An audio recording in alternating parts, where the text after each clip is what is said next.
જામનગર શહેરમાં cancer research 31 મે દર વર્ષની જેમ આ 3 વર્ષે પણ કાર્યક્રમનું આયોજન કરવામાં આવ્યું હતું।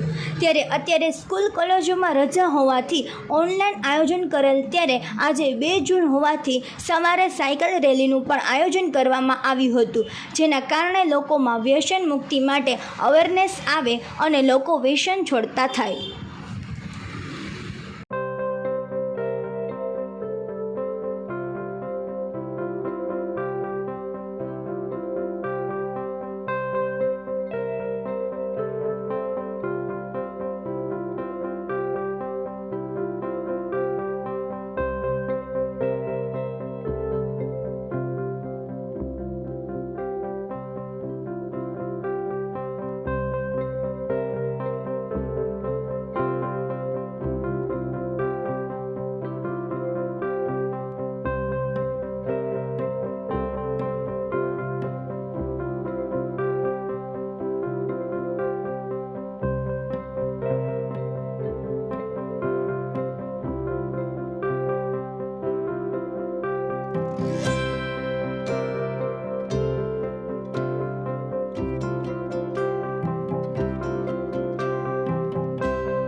साइकल बाइक रेली સાથે ઘણી બધી સંસ્થાઓમાંથી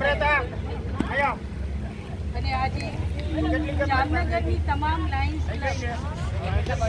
આ સંસ્થામાં રેલીમાં ભાગ બધી સંસ્થાઓ જોડાઈ છે અને એક સારો મેસેજ જામનગર અને સમાજને કે વ્યસન મુક્ત થવા માટે આપણે બધાને અનુરોધ કરીએ કે બધા વ્યસન મુક્ત રહે અને બધાને જે પણ વ્યસન લેતા હોય તેઓ પણ સંકલ્પ કરીએ કે આજથી હું વ્યસન મુક્ત થવા માટે મારી કોશિશ કરીશ।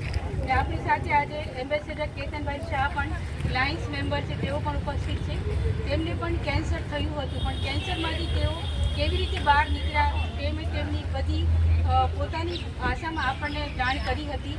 તો કેતનભાઈને પણ આ તકે ખૂબ ખૂબ અભિનંદન આપીએ છીએ કે તમારું ઉદાહરણ બધા લોકો લઈએ ને આપણે વ્યસન મુક્ત રહીએ અને કોઈ પણ વ્યસન ના લેતા આપણે આપણા શરીરને સ્વસ્થ રાખીએ એવી આપણે સૌ પાસેથી આજે અનુરોધ કરવામાં આવે છે।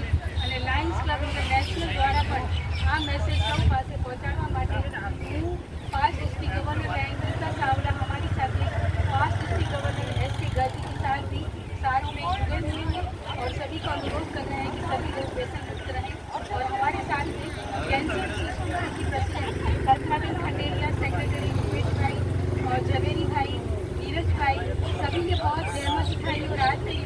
बहुत अच्छी तरह से सफल हुआ है।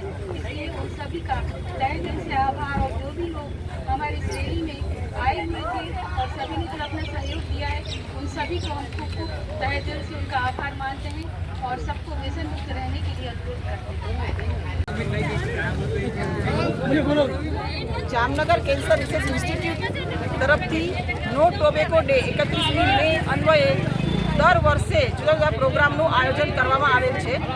આ વખતના નો ટોબેકો ડેની થીમ છે prevent the adolescent from ill effect of tobacco industry.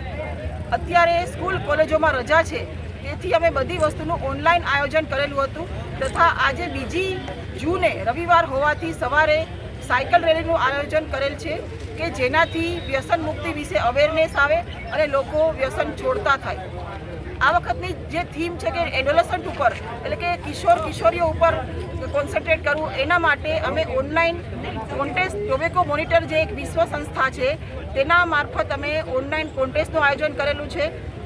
નાની ઉંમરથી જે વિદ્યાર્થીઓ તમાકુ ચૂસવા માંડે છે, માવા મસાલા ગુટકા ખાય છે, એ કંઈક તાણને લીધે કંઈક સ્ટ્રેસને લીધે કરે છે અને એ સ્ટ્રેસ દૂર કરવા માટે મેડિટેશન સૌથી સારો ઉપાય છે. માટે હાર્ટફુલ મેડિટેશન ઇન્સ્ટિટ્યૂટ સાથે અમે ઓનલાઈન 3 દિવસ માટે 1 કલાકના મેડિટેશનનું આયોજન પણ કરેલ છે.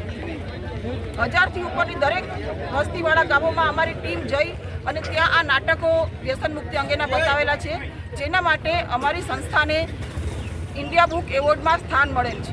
અને આ જ નાટકો અમે જુદી જુદી સંસ્થાઓમાં બતાવવાના છીએ. એક નાટકોનું અમે ગાગવાધાર ગામડામાં જઈ અને દિગ્વિજય સિમેન્ટ ગ્રામની સાથે 31મી તારીખે આ નાટકો બતાવ્યા અને એ લોકોને ખૂબ ગમી આ વસ્તુ. અને એ નાટકો જોઈને માણસ ગભરાઈને અથવા બીજી રીતે તમાકુ છોડવા તૈયાર થઈ જાય છે.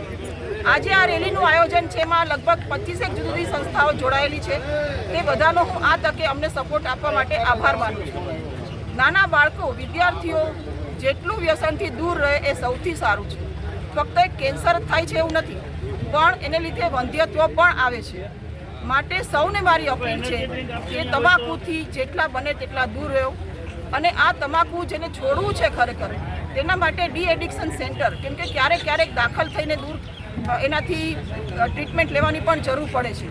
ક્યારેક કબજિયાત થઈ જાય, ક્યારેક ભૂખ ન લાગે, ક્યારેક માથું દુખે, પેટમાં દુખે. આના માટે સાયકોલોજીસ્ટની જરૂર લેવી પડે, સાયકાટ્રિસ્ટની જરૂર પડે, ફિઝિશિયનની જરૂર પડે અને સામાજિક કાર્યકરની જરૂર પડે. આ બધી ટીમ અમારી પાસે છે અને આવું ડી એડિક્શન સેન્ટર અમે ચાલુ કરવા ટૂંક સમયમાં જઈ રહ્યા છીએ. આભાર.